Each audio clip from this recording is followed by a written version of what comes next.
Assalamualaikum warahmatullahi wabarakatuh. Bismillahirrahmanirrahim. Kembali lagi di channel Perkutut Aji. Terima kasih bagi yang sudah subscribe. Semoga kebaikan panjenengan dibalas oleh Allah Subhanahu wa taala. Yang belum subscribe silahkan subscribe, karena subscribe itu gratis dan menjadikan saya lebih semangat untuk membuat konten yang bermanfaat. Pada kesempatan kali ini kita akan belajar dan sharing bersama tentang tangguh perkutut. Tentunya sumber masih sama, yaitu Katurangan Perkutut Lokal Alam dan sumber-sumber lain yang tidak bisa saya sebutkan saya satu persatu di sini, baik primbon, sumber dari buku baru maupun buku-buku kuno. Istilah tangguh sebenarnya sering kita dengar pada dunia Tosan Aji, tapi pada perkutut juga mengenal istilah tangguh. Lalu apa bedanya tangguh perkutut dan Tosan Aji? Sebelum kita belajar lebih jauh, kita harus tahu dulu arti dan makna tangguh. Banyak yang mengartikan, kita ambil satu saja. Tangguh adalah kepanjangan singkatan dari tak sengguh, bahasa Jawa ini. Atau kalau kita artikan dalam bahasa Indonesia adalah tak kira, tak tenggoh atau tak kira. Jadi kalau kita jabarkan lagi, yaitu adalah estimasi atau perkiraan. Jadi bisa kita sepakati tangguh adalah perkiraan. Lalu dalam Tosan Aji, perkiraan ini adalah perkiraan TA. Tosan Aji, perkiraan ini adalah perkiraan keris itu dibuat. Kalau dalam kutut adalah perkiraan dari mana kutut itu berasal.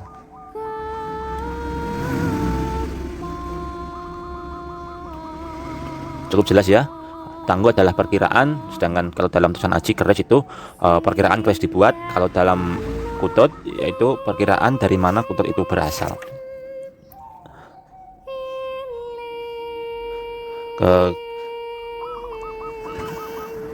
Sedangkan untuk satuan tangguh baik dalam perkutut ataupun Tosan Aji itu tetap sama satuannya, yaitu nama-nama kerajaan zaman dahulu. Menangguh perkutut sejatinya itu lebih mudah daripada menangguh Tosan Aji, karena kalau menangguh perkutut itu patokan kita hanya warna atau ules bulunya atau ciri fisik lain. Sedangkan kalau Tosan Aji itu lebih rumit karena banyak faktor yang harus dinilai. Contohnya seperti besi, warna besi, terap-terapan pamor, condong leleh, gaya pasikutan, dan lain-lain. Itu menjadi aspek penilaian suatu tangguh dalam Tosan Aji. Jadi Tosan Aji itu lebih rumit dan lebih kompleks, sedangkan perkutut itu lebih simpel. Seberapa penting tangguh perkutut? Jawabannya itu tentu saja relatif, karena memang ada orang yang fanatik dengan tangguh perkutut tertentu, atau yang menganggap tangguh itu sebagai pelengkap saja.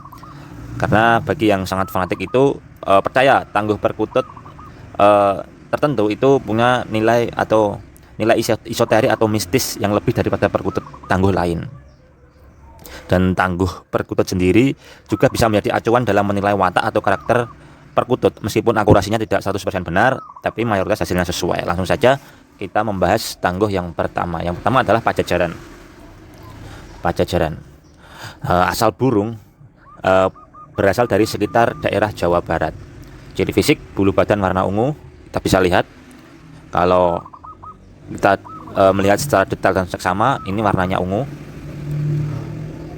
Karakter burung di alam suka menyendiri, energinya kuat seperti tangguh Mojopahit. Jadi cukup kuat energinya. Perkutut tangguh Pajajaran susah dijinakkan dan susah manggung atau gacor, tetapi memiliki energi yang kuat. Mungkin bagi yang suka esoterik bisa mencoba tangguh Pajajaran, tetapi nilai minusnya adalah dia itu susah jinak dan susah manggung. Dari segi esoterik, perkutut tangguh Pajajaran cocok untuk pengasihan, bisa dicoba pengasihan. Selanjutnya adalah tangguh Sedayu. Kalau dalam Tosan Aji, tangguh Sedayu itu adalah tangguh yang sangat dicari, atau tangguh yang memiliki nilai prestis yang cukup tinggi, karena Empu Sedayu itu membuat Tosan Aji dengan kualitas besi yang sangat bagus. Kalau dalam perkutut kita coba lihat, tangguh Sedayu ini berasal dari daerah Tuban, Bojonegoro, Jatim atau sekitarnya ya.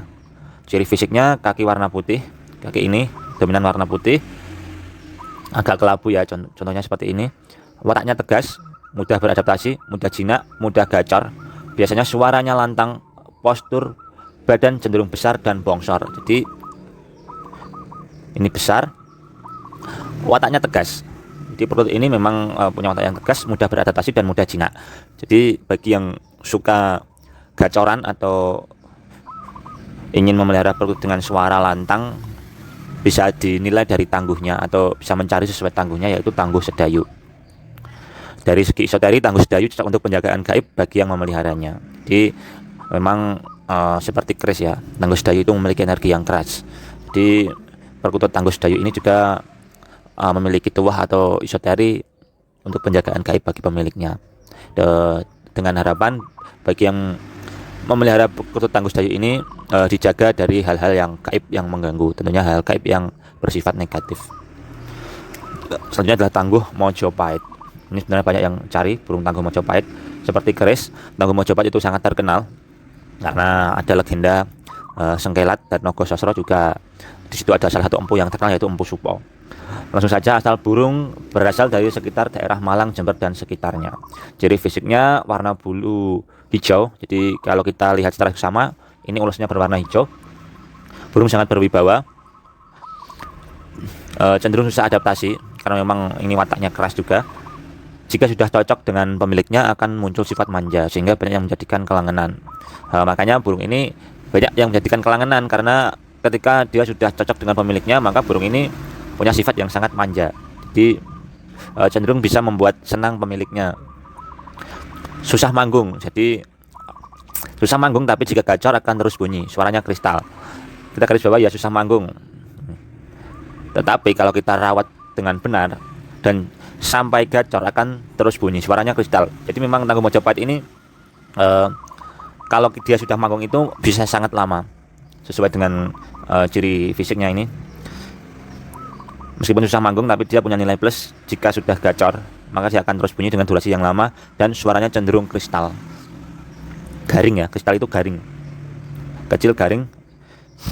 Secara esoteri, perkutut tangguh Mojopahit punya energi yang paling kuat. Jadi dalam kasta energi, Mojopahit memiliki misis yang paling kuat, sangat cocok untuk kewibawaan. Makanya burung ini banyak yang nyari. Jadi ciri fisiknya hanya warna bulu hijau. Selanjutnya tangguh Demak. Ini juga kalau dalam putusan aji cukup punya nilai prestis ya, tangguh Demak. Daerah asal burung berasal dari daerah sekitar Pantura, Demak dan sekitarnya. Ciri fisik, warna kaki merah. Warna kaki ini merah. Kelopak mata juga berwarna merah. Daerah sini ini juga berwarna merah. Karakternya kalem, tidak banyak gerak, berwibawa, suara halus dan cenderung bulat. Kalau Mojopahit tadi dia punya suara kristal, kalau dia tangguh Demak punya suara yang ngebas dan bulat. Jadi suaranya itu tebal, besar, mudah manggung. Jadi burung perkutut ini juga tangguh Demak ini sangat mudah manggung ya. Biasanya suaranya enak untuk didengarkan. Suaranya enak berarti dia punya irama yang enak. Artinya dia punya awalan, tengahan dan ujung yang enak, dan juga dia mungkin manggungnya tidak terlalu cepat, jadi ada spasi atau jedanya.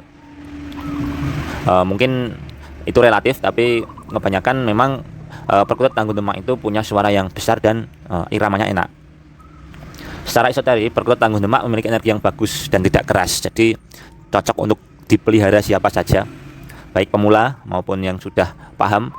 Dia friendly, artinya dia tidak pemilih dan energinya itu sangat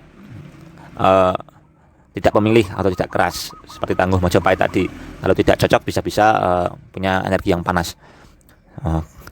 Tuahnya cocok untuk kasepuhan, artinya dia memang cocok dipelihara oleh orang yang sudah sepuh atau sudah bisa dikatakan adalah meninggalkan keduniawian, atau lebih cocoknya untuk orang yang sudah tidak peduli dengan dunia ini, yang lebih banyak mendekatkan kepada Allah Subhanahu wa taala. Itu yang dinamakan kesepuhan. Selanjutnya kita ke tangguh Mataram. Kalau dalam tulisan aji tangguh Mataram itu ada banyak, Mataram PB, HB, Mageti, Pagelen dan lain-lain. Mataram Sepuh, Sultan Agung, ada banyak kategorinya. Kalau dalam perkutut tidak ada. Asal burung sekitar Jawa Tengah, pesisir selatan, Klaten sampai Cilacap dan sekitarnya.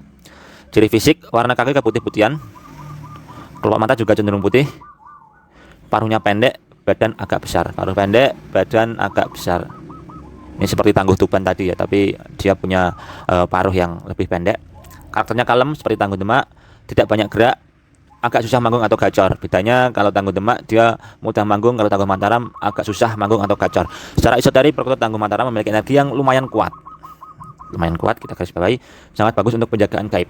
Jadi seperti tangguh Sedayu tadi ya, perkutut-perkutut yang punya tipikal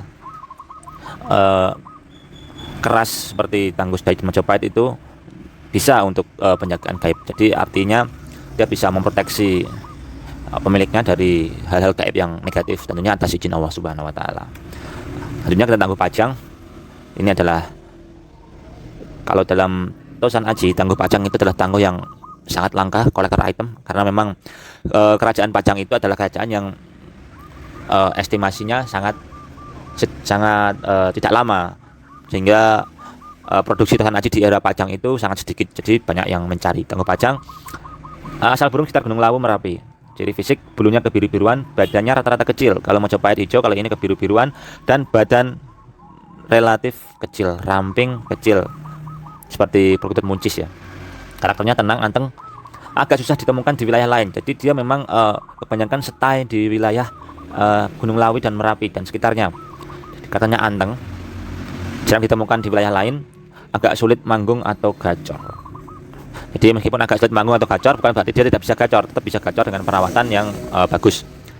Secara esoterik, perkutut tangguh Pajang memiliki energi yang cukup besar, cocok untuk dipelihara para pemimpin yang punya banyak anak buah. Jadi masuknya ke pengasihan atau kewibawaan seperti tangguh Mojopahit.